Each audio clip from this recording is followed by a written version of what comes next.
বর্তমান সিস্টেম হইল মহিলারা আগে হাঁটে আর পুরুষরা পিছনে হাঁটে। অনেক তো এরকম আছে যে বউ আগে আগে হাঁটে আর স্বামী পিছনে পিছনে ব্যাগ লইয়া হাঁটে। এটা হইল তোমার মানে বউর মুরিদ আর কি। বউয়ে যেভাবে চালায় সে এভাবেই চলে। বউ আগে আগে হাঁটে, সে পিছনে পিছনে হাঁটে। এটা কোনো পুরুষোত্তর গুণ নয়। পুরুষোত্তর গুণ হলো পুরুষ আগে থাকবে, মহিলা পিছনে থাকবে। কারণ পুরুষকে আল্লাহ রাব্বুল আলামিন নারীর পরিচালক বানিয়েছেন।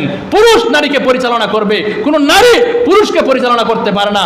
যেই ঘরের মধ্যে নারী পরিচালক হয়ে গেছে, এই ঘর ধ্বংস হয়ে গেছে, এই পরিবার ধ্বংস হয়ে গেছে, এই বাড়ি ধ্বংস হয়ে গেছে, সব শেষ হয়ে গেছে। যে এই ঘরের মধ্যে নারীর নেতৃত্ব চলে এসেছে, এই ঘরের মধ্যে শান্তি আসতে পারে না। রাসূল সাল্লাল্লাহু আলাইহি ওয়াসাল্লাম বলেছেন, যেই কওমের মধ্যে নারীরা নেতৃত্ব দেয়, যেই কওমের মধ্যে নারীরা শাসন করে, এই কওমের মধ্যে কখনো শান্তি আসতে পারে না। আজ আমাদের দেশের মধ্যে 56 বছর হয়ে গেছে, তোমাদের দেশ স্বাধীন হয়েছে, এখনো দেশের মধ্যে কোনো শান্তি নাই। কেন? কারণ একের পর এক খালি নারীর নেতৃত্ব চলে। যে অনেক মহিলারা দেখবেন বাজারে গিয়ে ঠেলা দেখা করে পুরুষের সাথে টেলা দেখা করে, বাজারে গিয়ে, মেলায় গিয়ে, মাজারে গিয়ে যে পুরুষের সাথে টেলা দেখা করে। কারণ তার হায়া নাই, তার লজ্জা নাই, তার শরম নাই। পুরুষের সাথে গা ধাক্কা ধাক্কি করলো তার লজ্জা লাগে না। পুরুষের সাথে মহিলারা যদি নিজের ইচ্ছায় গা ধাক্কা ধাক্কি করে, এটা হয় আধুনিকতা। আর পুরুষের যদি কোনো মহিলারা ধাক্কা দেয়, এটা হলো ইফটিজিং, এটা হলো নারী নির্যাতন। হযরতে মূসা আলাইহিস সালাতু ওয়াস সালাম একদিন বাজারে গেলেন। বাজারে গিয়ে তিনি দেখলেন একদল এরা চাঁদাবাজি করে। চাঁদাবাজি এমনভাবে করে, মাছ কিনে নেয় কিন্তু টাকা দেয় না, পয়সা দেয় না। তখন এক ব্যক্তি কিন্তু মূসা আলাইহিস সালাতু ওয়াস সালামকে চিনত। সে জানতো মূসা আলাইহিস সালাতু ওয়াস সালাম হলেন সত্যবাদী। তখন ওই ব্যক্তিটা মূসা আলাইহিস সালাতু ওয়াস সালামের কাছে আসলো, এসে বলল, ও আল্লাহর বান্দা, ওই ব্যক্তিটা প্রতিদিন আমার কাছ থেকে মাছ নিয়ে যায় কিন্তু টাকা দেয় না, পয়সা দেয় না, তুমি তার বিচার করে দাও। হযরতে মূসা আলাইহিস সালাতু ওয়াস সালাম গেলেন, গিয়ে বললেন তার টাকা দাও, আর না হলে আজ থেকে আর মাছ দেওয়া হবে না, টাকা দাও। তখন ওই ব্যক্তি মূসা আলাইহিস সালাতু ওয়াস সালামকে গালাগালি শুরু করে দিল, যে তুমি এখানে এসে নাক গলাও কেন, তুমি কে, এইরকম গালাগালি করলো। মূসা আলাইহিস সালাতু ওয়াস সালামের রাগ কিন্তু খুব বেশি ছিল।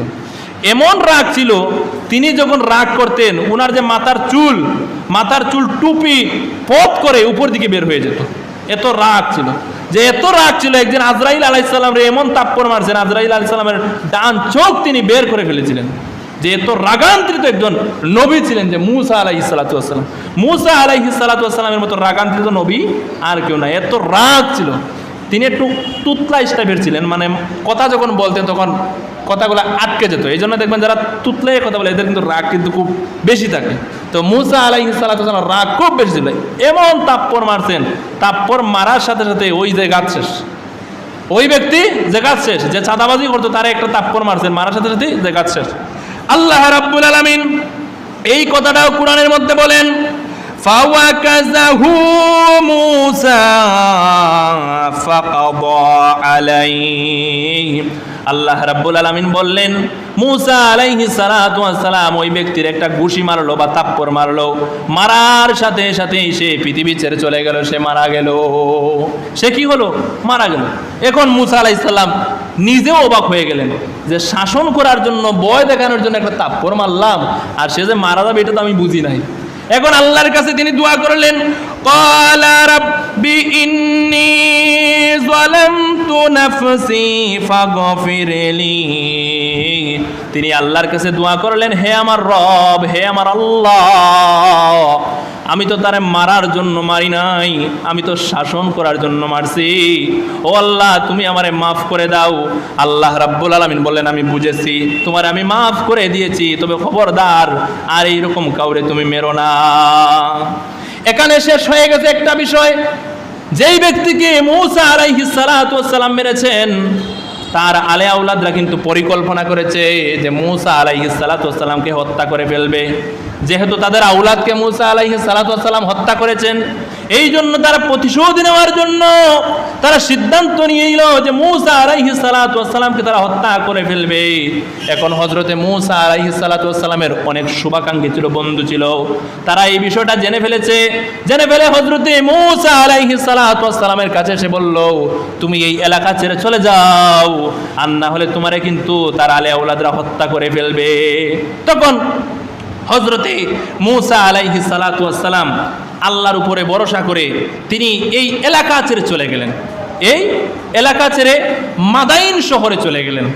মাদাইন শহরে চলে যাওয়ার পরে এক খেজুর গাছের তলে তিনি অবস্থান করলেন। সেখানে বিশ্রাম নিতেছেন, কোনো খাবার দাবার খান নাই, 7 দিন হয়ে গেছে, কোনো খাবার দাবার খান নাই। তো তিনি দেখতে পেলেন মাঠের মধ্যে অনেকেই গরু ছাগল চড়ায়। একটা কুয়া আছে, ওই কুয়ার থেকে তারা পানি তুইলা পশু পাখিরে পানি পান করায়। এখন দেখা গেছে 2টা মেয়ে, সুন্দরী 2টা মেয়ে কুয়ার পাশে একটা পাতিল নিয়ে দাঁড়িয়ে আছে, কিন্তু তারা টেলা দেখা করে পানি সেই কুয়া থেকে তুলে না।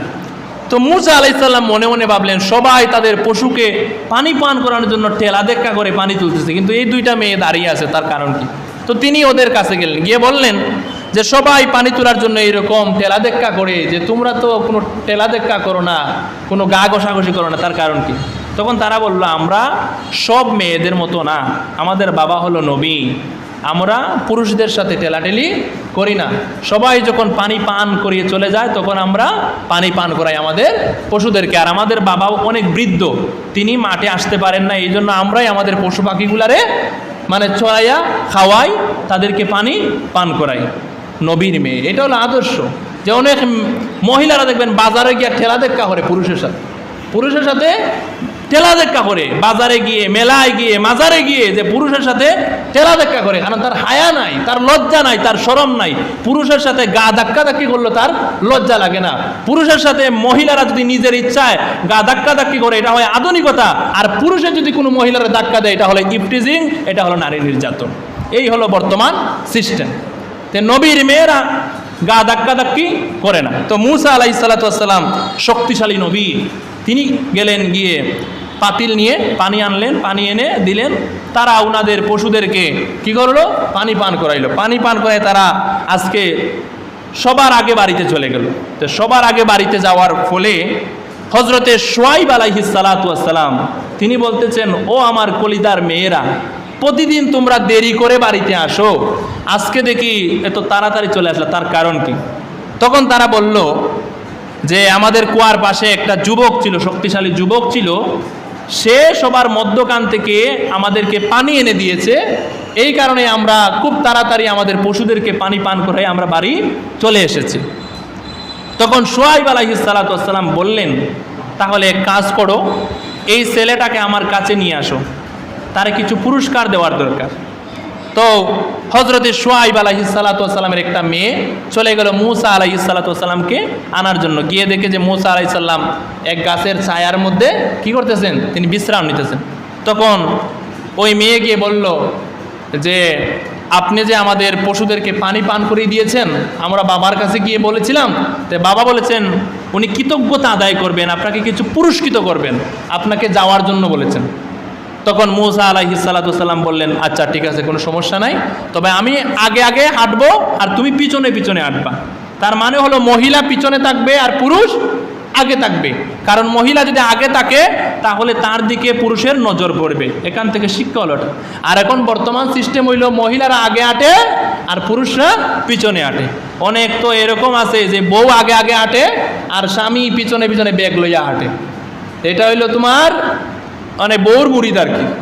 বউয়ে যেভাবে চালায় সে এভাবেই চলে। বউ আগে আগে হাঁটে, সে পিছনে পিছনে হাঁটে। এটা কোনো পুরুষোত্তর গুণ নয়। পুরুষোত্তর গুণ হলো পুরুষ আগে থাকবে, মহিলা পিছনে থাকবে। কারণ পুরুষকে আল্লাহ রাব্বুল আলামিন নারীর পরিচালক বানিয়েছেন। পুরুষ নারীকে পরিচালনা করবে, কোনো নারী পুরুষকে পরিচালনা করতে পারে না। যেই ঘরের মধ্যে নারী পরিচালক হয়ে গেছে, এই ঘর ধ্বংস হয়ে গেছে, এই পরিবার ধ্বংস হয়ে গেছে, এই বাড়ি ধ্বংস হয়ে গেছে, সব শেষ হয়ে গেছে। যে এই ঘরের মধ্যে নারীর নেতৃত্ব চলে এসেছে, এই ঘরের মধ্যে শান্তি আসতে পারে না। রাসূল সাল্লাল্লাহু আলাইহি ওয়াসাল্লাম বলেছেন, যেই কওমের মধ্যে নারীরা নেতৃত্ব দেয়, যেই কওমের মধ্যে নারীরা শাসন করে, এই কওমের মধ্যে কখনো শান্তি আসতে পারে না। আজ আমাদের দেশের মধ্যে ৫৬ বছর হয়ে গেছে, তোমাদের দেশ স্বাধীন হয়েছে, এখনো দেশের মধ্যে কোনো শান্তি নাই। কেন? কারণ একের পর এক খালি নারীর নেতৃত্ব চলে। নারীর নেতৃত্ব থাকার কারণে আল্লাহ রহমত দেয় না, আল্লাহ বরকত দেয় না, খালি আছে তো টান দেওয়া। এটাই হলো নারীদের কাজ। যেইখানে নারীর নেতৃত্ব চলে, এই জায়গার মধ্যে শান্তি আসে না, কল্যাণ আসে না।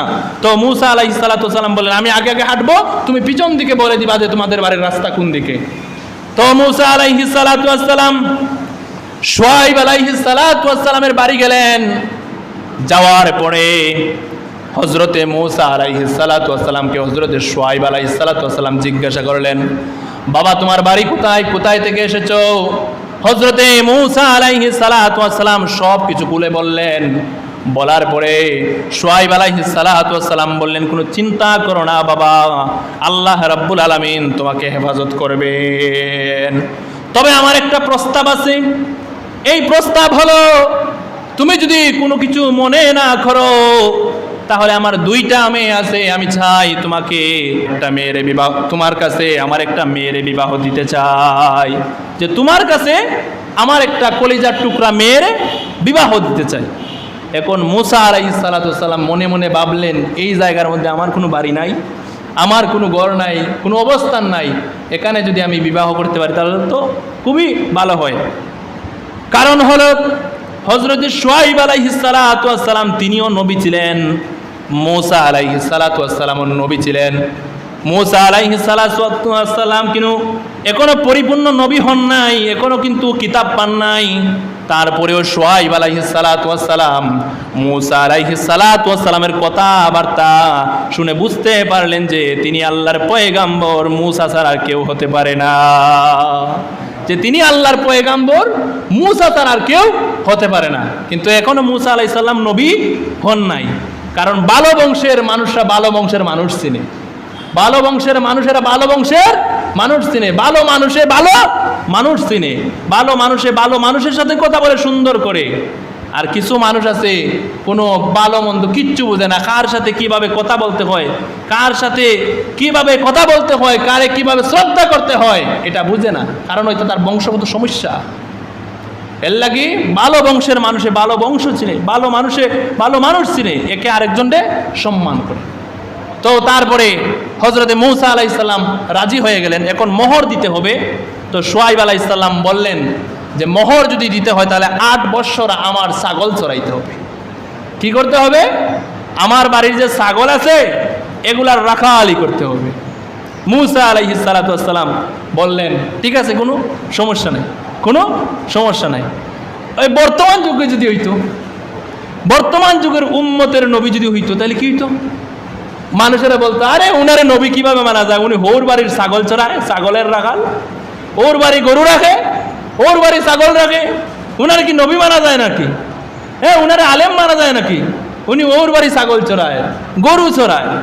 অথচ মূসা আলাইহিস সালাতু ওয়াস সালাম মহারানা হিসেবে 8 বছর শ্বশুরের ছাগলের রাখালি করেছিলেন। তারপরে পরিবার বড় হলো, হযরতে মূসা আলাইহিস সালাম আল্লাহর নির্দেশে ওই এলাকার থেকে চলে আসতেছেন, ওই এলাকার থেকে চলে আসতেছেন। প্রতিমধ্যে আল্লাহ রাব্বুল আলামিন নবী হওয়ার সুসংবাদ দিলেন মূসা আলাইহিস সালাতু ওয়াস সালামকে। বলেন সুবহানাল্লাহ। নবী বানাইয়া আল্লাহ রাব্বুল আলামিন মূসা আলাইহিস সালাতু ওয়াস সালামকে তাওরাত কিতাব দিলেন। তাওরাত কিতাব দিয়ে নবী বানাইলেন। বানাইয়া বললেন, মূসা যাও এখন ফেরাউনের কাছে যাও। কার কাছে যাও? ফেরাউনের কাছে যাও, গিয়ে দাওয়াত দাও, ইসলামের দাওয়াত দাও, কালেমার দাওয়াত দাও। হযরতে মূসা আলাইহিস সালাতু ওয়াস সালাম ফেরাউনের কাছে গেলেন, গিয়ে বললেন যে এক আল্লাহর ইবাদত করো আর আমাকে নবী হিসেবে মানো। এখন ফেরাউন বলল, আনা রব্বুকুমুল আলা, আমি হলাম সবচাইতে বড় রব। বলে নাউজুবিল্লাহ, যে আমার চাইতে কে আর রব আছে, কে আর আল্লাহ আছে? তখন মূসা আলাইহিস সালাতু ওয়াস সালাম বললেন, তোমারে যিনি সৃষ্টি করেছেন ইনি হলেন তোমার রব, আমার রব, সবার রব। এখন ফেরাউন মানতে রাজি নয়। ফেরাউন বলে, না, এই রব মানা যাবে না, আমিই রব। তখন মূসা আলাইহিস সালাতু ওয়াস সালাম জোর করতে লাগলেন যে না, তোমাকে আল্লাহর ইবাদত করতে হবে, লা ইলাহা ইল্লাল্লাহ, যে আল্লাহ ছাড়া কোনো ইলাহ নাই।